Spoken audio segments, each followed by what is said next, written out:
क्योंकि भैया हम रहे या ना रहे, मेरा राम रहेगा ही रहेगा। जियो तो राम और मरो तो राम। तो इन्होंने 70 साल में अगर मंदिर बना दिया होता ना, तो मैं कांग्रेस से सवाल नहीं उठाता, क्योंकि सोनिया गांधी कहती थी राम कल्पना है। और महात्मा गांधी जी की आप समाधि में जाके देखो तो वहां लिखा है हे राम। तो महात्मा गांधी जी बड़े हैं या सोनिया गांधी बड़ी है, कौन बड़ा है भाई साहब?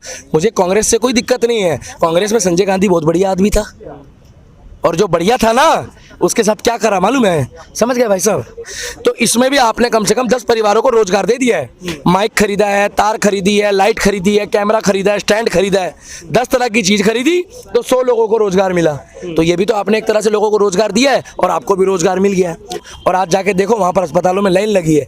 एक तरफ तो दारू पिलाते हैं लोगों को, और एक तरफ कहते हैं हम फ्री में इलाज भी करते हैं। ये भैया ये क्या तरीका हुआ? आप बोलोगे भाई साहब आपकी प्रॉपर्टी के रेट बढ़ गए हैं? बढ़ेंगे तो आपकी प्रॉपर्टी के भी, एक कैमरामैन के भी बढ़े होंगे। नहीं बोलेंगे मालूम खो, वो फिरकी लेते हैं ना ये लोग। तो मैं खुल के नहीं बोल रहा। लेकिन अब जब सिलेंडर के रेट आसमान छू रहे हैं, तो ऐसे 1000 रुपए पार कर 1000 रुपए में अगर आपको सिलेंडर मिल रहा है तो कितना जलाते हो? पूरे दिन सिलेंडर जलता है। आपके हलवाई हो क्या आप? बेचने वाले करोड़पति हो गए हमारे देश में, चखना बेचने वाले हो गए केजरीवाल के राज में करोड़पति। अरे अगर सिलेंडर थोड़ा सा महंगा है, इधर चाइना हमला कर देगा तो क्या इनको क्या फेंकोगे यहाँ से? क्या सिलेंडर फेंक के मारोगे चाइना वालों को? क्या वो जो आटा लीटर के हिसाब से बेच रहा है उसको बनाना चाहते हो? अगर आटा लीटर के हिसाब से बेच रहा है तो पनीर मीटर के हिसाब से बेचेगा, आप खरीदोगे?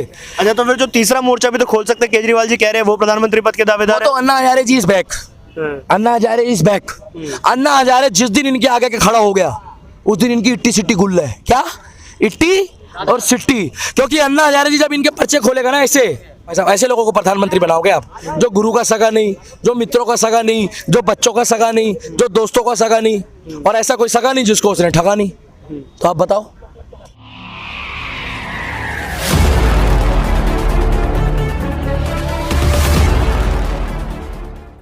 नमस्कार व्यूअर्स, मैं आयुष शर्मा और आप देख रहे हैं स्वराज मीडिया नेटवर्क। 2024 के चुनाव की हुंकार तमाम राजनीतिक पार्टियों ने भर दी है। फिर चाहे वो भारत जोड़ो यात्रा हो या फिर गुजरात चुनाव से लेकर प्रधानमंत्री की कुर्सी तक की दौड़, कुछ लोगों के साथ जुड़ते और जानते प्रधानमंत्री पद के उम्मीदवार हो। इस बार किसको देखना चाहेंगे सर? क्या लगता है 2024 में कौन प्रधानमंत्री बनेंगे? नमस्कार, जय श्री राम। मैं दिल्ली का दीपक पत्रकार महोदय। 2024 में वही आएगा दोबारा जिसने काम किया है, वही आएगा दोबारा जो रिपीट मारा जाएगा, हैट्रिक करेगा। देखिए, हमें नहीं मालूम उनका नाम है नरेंद्र मोदी। अब उनका नाम नरेंद्र मोदी है तो देखिए ये हमारे लिए सौभाग्य की बात है कि एक बंदा बार बार काम कर रहा है और आ रहा है। ठीक है, 2 साल कोविड में गया है, कुछ महंगाई का मुद्दा है, कुछ थोड़ी बहुत बेरोजगारी है। हम एकदम से ये भी नहीं कह सकते कि हम बिल्कुल ही डिनाई करेंगे, मगर उसके साथ अगर आप और मैं बिना मास्क के यहाँ खड़े हैं, इसके लिए भी हम भारत सरकार को धन्यवाद करेंगे। और भारत सरकार अगर कोई चला रहा है तो वो मोदी जी चला रहे हैं। ये जो फ्री की राजनीति करके इन्होंने एक के साथ एक दारू पिलाई, केजरीवाल जी ने लोगों को एक के साथ एक दारू दी ना, मैंने तो नहीं दी। ये कह रहे थे कि इनके झाड़ू के और कांग्रेस वाले कह रहे थे कि केंद्र सरकार के अंडर में आता है ये डिपार्टमेंट।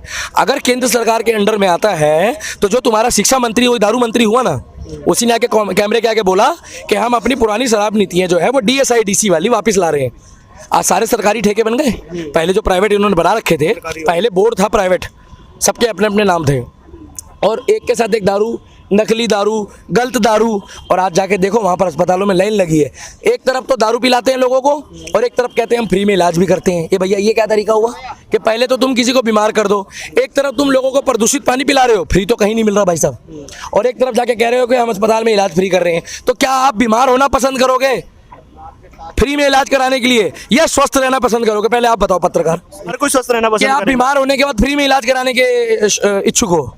नहीं, बिल्कुल हर कोई स्वस्थ रहना पसंद। और इन तमाम आरोपों के बाद भी 2 राज्यों में सरकार बनाकर बैठे हैं। देखिए भाई साहब, एंटी बीजेपी षड्यंत्र 70 साल से इस देश में रचा जा रहा था। अब इसको मैं जोड़ूंगा PFI से, इसका लिंक PFI से है। PFI ने क्लियर लिखा हुआ है, जो वहाँ पर 4 सीट PFI की दाखिल हुई है, जिसमें CBI, रॉ और हमारी इंटेलिजेंस सर्विस लगी हुई है, जो भारत की खुफिया जानकारी रखती है, कि 1947 और 2047 इनका एक प्रोजेक्ट था कि 100 साल के अंदर इसको गजवा हिंद बनाना है, जिसमें यहाँ पर जो शासन है 56 इस्लामिक कंट्री है।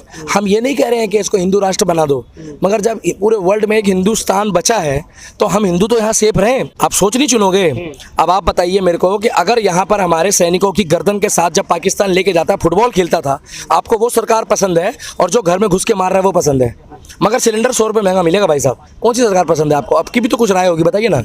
नहीं देखिए, जो देश के दुश्मनों को मुंह तोड़ जवाब दे वो तो अच्छी बात है, तो परंतु महंगाई भी तो सरकार का काम है ना। नहीं भाई साहब एक बात बताओ, महंगाई अगर एक बात बताओ, अभी अगर चाइना, अब अफगानिस्तान है, अफगानिस्तान में कौन रह रहा है भाई साहब अब? आपको मालूम है अफगानिस्तान एक देश है, वहां पर आके तालिबान ने कब्जा कर लिया है। मैं तो नहीं कह रहा ना भाई साहब, भैया मैं अफवाह नहीं फैला रहा हूँ भाई साहब, आप लोग सोचो कहीं हुआ है ना। तो हवाई जहाज में किसी को अंदर घुसने की जगह नहीं मिली, तो आपको अगर जगह नहीं मिलेगी तो भैया बस तो नहीं है ना हमारे उत्तर प्रदेश में, बिहार में, के बस के ऊपर छत पे चढ़ जाओ, तो हवाई जहाज के टायर में चढ़ के जाओगे क्या आप? उस बंदे के दिल से पूछो जिसको पहले ही पता था कि मैं बचूंगा नहीं, उसको मालूम था कि कई हजार फीट की ऊंचाई से जब बंदा गिरता है ना तो उसकी लाश भी नहीं मिलती कई बार। क्यों चढ़ा मालूम है? उसको मालूम था कि यहाँ पर तालिबानी शासन आ गया, शायद मेरे को इससे बदतर मौत मिलेगी, तो एक बार ट्राई मार लेता हूँ। तो उनसे जाके पूछोगे ना कि यहाँ पर अब महंगाई हो गई है कि नहीं हो गई है, तो वो क्या जवाब देंगे मालूम है? कि हम महंगाई बर्दाश्त कर लेते। मगर ये कौन सरकार आ गया भाई साहब हमारे देश में? और मालिक ये बताइए ना, वो तो तालिबान है, लेकिन हमारे यहाँ तो डेमोक्रेटिक चुनी हुई सरकार है, फिर भी महंगाई बढ़ रही है। भैया महंगाई बढ़ने के साथ साथ अगर आप एक बात बताइए, जाके आप जगह जगह पता करिए, 6,700 रुपये 2012 और 14 का पे स्केल था, आप चेक करिए ना गूगल में, दिल्ली सरकार का। आज कितना है आपको मालूम है? नहीं मालूम है ना भाई साहब, मैं बता देता हूँ, आज 16,600 है, मगर सिलेंडर आज भी आपको 500 का चाहिए भाई साहब। अच्छा तनख्वाह तो आप 3 गुना बढ़ा लो। पहले जिनके मकान 10-10 लाख रुपए के थे वो कैमरे के आगे बोलेंगे उनका मकान 1 करोड़ का हो गया है? बोलेंगे? आप बोलोगे भाई साहब आपकी प्रॉपर्टी के रेट बढ़ गए हैं? बढ़ेंगे तो आपकी प्रॉपर्टी के भी, एक कैमरामैन के भी बढ़े होंगे। नहीं बोलेंगे, मालूम खो वो फिरकी लेते हैं ना ये लोग। तो मैं खुल के नहीं बोल रहा, ये लोग खुल के नहीं बोलते हैं, हर चीज के रेट बढ़े हैं। आप जाके देखो ना भाई साहब, अक्षय तृतीया में और यहाँ पर दिन त्योहारों में जाके लोग गोल्ड खरीदते हैं, वहां तो नहीं रोते कि सोना महंगा हो गया। मालूम क्यों? जितना महंगा होगा उतना हमारा भी फायदा होगा, ऐसा बोलते हैं, खरीदते हैं ना भाई साहब। पर लेकिन जवाब सर तब मांगा जाता है जब पहले स्मृति ईरानी जब सिलेंडर का रेट बढ़ जाता था, सड़कों पर आती थी, प्रदर्शन करती थी, लेकिन अब जब सिलेंडर के रेट आसमान छू रहे हैं, तो ऐसे 1000 रुपए पार कर 1000 रुपए में अगर आपको सिलेंडर मिल रहा है तो कितना जलाते हो? पूरे दिन सिलेंडर जलता है। आपके हलवाई हो क्या आप बताओ, पूछ रहा हूँ भाई साहब आपसे, हलवाई हो क्या? अरे हलवाई को दिक्कत नहीं है, हमारे देश में पकौड़े वाला जो है करोड़पति बन गया। हल्दीराम का नाम सुने हो? कहाँ बेचता है बताइए, आप बताइए कहाँ बेचता है? पकौड़े ही बेचता है, ये नमकीन पकौड़े बेचता है। उसने बोला कभी महंगाई है? पूछो ना हल्दीराम वाले से। उद्योगपति सर, आम आदमी के लिए तो होगा ना, 1000 रुपए उद्योगपति सिलेंडर नहीं खरीदता है, पर उद्योगपति कमा सकता है। अरे ये जो 10,000 रुपए कमा रहे हैं, अरे पकोड़े बेचने वाले करोड़पति हो गए हमारे देश में, चखना बेचने वाले हो गए केजरीवाल के राज में करोड़पति। अरे अगर सिलेंडर थोड़ा सा महंगा है, इधर चाइना हमला कर देगा तो क्या इनको क्या फेंकोगे यहाँ से? क्या सिलेंडर फेंक के मारोगे चाइना वालों को? टमाटर फेंक के मारोगे? भैया हमने मोदी जी को टमाटर प्याज आलू के लिए नहीं चुना है, मैं तो क्लियर बता दूं।